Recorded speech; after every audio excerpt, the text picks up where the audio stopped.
2024 CES가 시작됐습니다.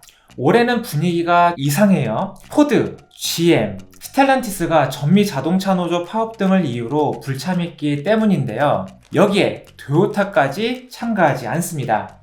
그럼 이번 CES는 볼 것 없는 그저 그런 행사로 남을까요?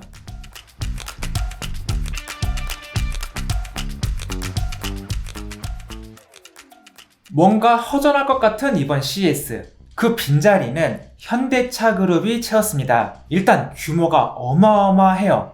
현대자동차, 기아, 현대모비스, 슈퍼널, 제로원이 참가했거든요. 전시 면적이 6,437제곱미터인데 국제규격 축구장보다도 큰 거라고 해요. 이 CES에 얼마나 공들였는지 알 수 있겠죠? 우선 현대는 수소에 집중을 했어요. 연료전지 브랜드 H2가 수소 사업 브랜드로 확장이 됐고요. 재생에너지로 만들어진 전기로 물을 분해해서 만들어진 수소도 수년 내 양산하겠다고 발표를 했어요.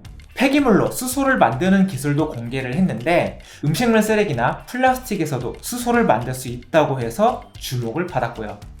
그리고 신형 넥소를 2025년까지 출시하겠다고 발표하기도 했습니다. 소프트웨어 부분도 강조를 했는데요. 소프트웨어 중심의 자동차를 만들고 요즘 유행하는 인공지능 기능까지 접목시키겠다고 얘기를 했거든요.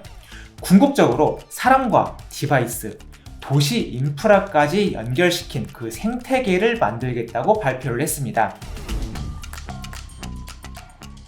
기아가 밀고 있는 목적 기반 모빌리티를 한 번 더 업그레이드 했습니다. PV5를 시작으로 대형급 모델인 PV7, 소형급 PV1을 공개했습니다.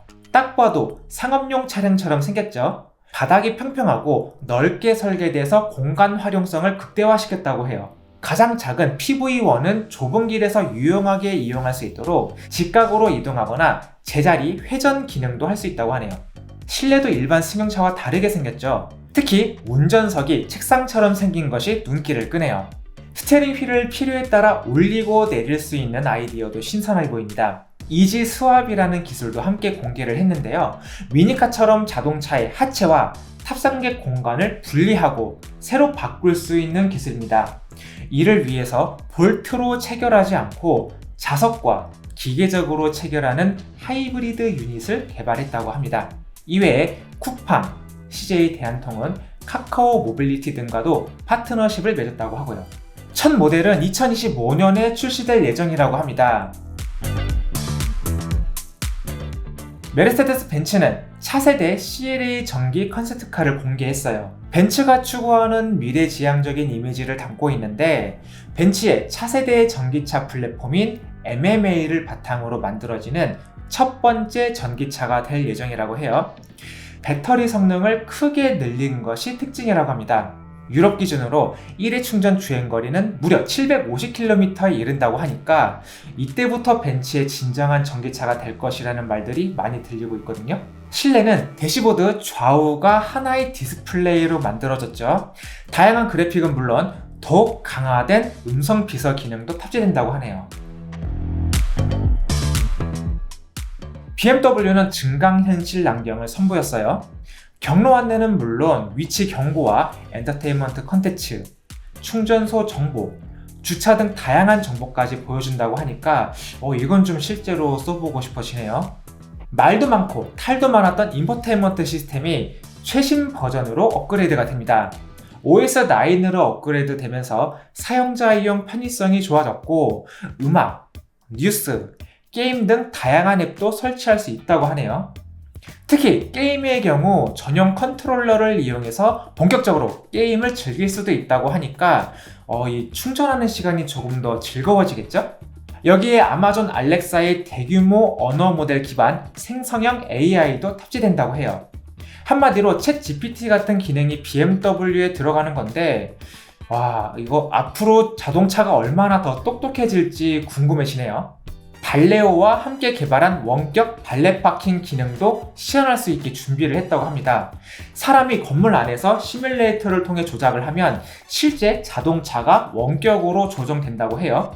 원격 발레 파킹 기능 등으로 이용된다고 하는데 그럼 발렛비 좀 저렴해지려나요? 폭스바겐은 아예 챗 GPT를 탑재한다고 발표했습니다. 일부 차종이 아니라 거의 모든 차종인데요. 탑재 예정 모델은 골프, 티구안, 파사트, ID3, ID4, ID5, ID7까지라고 하니까 이거 좀 기다려 봐야겠는데요. 그리고 신형 골프 GTI도 공개를 했는데요. 현재 골프 GTI가 워낙 성능이 좋기 때문에 또 어떻게 더 좋아졌을지 기대가 됩니다. 국내에서 철수한 인피니티는 2025년 공개할 QX80 컨셉트카를 공개했는데요. 미국의 유명 오디오 업체 클립쉬의 사운드 시스템을 최초로 탑재한다고 합니다. 스피커만 24개고 24채널 앰프가 탑재된다고 하니까 아주 좋은 사운드를 만들어낼 것 같은데 이제는 우리나라에서 볼 수 없으니 좀 안타깝네요. 보쉬는 전기차가 주차장에서 스스로 주차를 하고 여기에 자동으로 충전까지 해주는 기술을 선보였어요. 그리고 자동 충전이 끝나면 다른 차를 충전할 수 있도록 다른 주차 공간으로 이동까지 해준다고 해요. 이 기술은 CES 2024 혁신상까지 받아서 더 관심을 받고 있습니다. 수소 관련 청사진도 내놨는데 수소 허브 건설에 70억 달러, 하나 약 9조 원을 투자하겠다고 발표를 했습니다. 컨티넨탈은 새로운 차량용 디스플레이를 발표했습니다. 반투명 디스플레이를 사용해 정보들이 공중에 떠있는 느낌을 전달하고 크리스탈을 깎아 만들 것 같은 디자인도 특징입니다. 스왈로브스키 모빌리티와 함께 개발한 디스플레이로 마이크로 LED 기술이 탑재됐다고 해요. 기존에는 볼 수 없었던 기술이기 때문에 이번 CES에서 혁신상을 받았습니다. 소니와 혼다는 지난해 공개했던 아필라의 업그레이드 버전을 공개했습니다. 플레이스테이션 컨트롤러로 차량을 원격 조정하는 퍼포먼스까지 보여줬거든요. 당장 내년부터 주문을 받을 예정이고 2026년 양산될 예정이기 때문에 소비자들의 기대가 특히 높아지고 있는데요.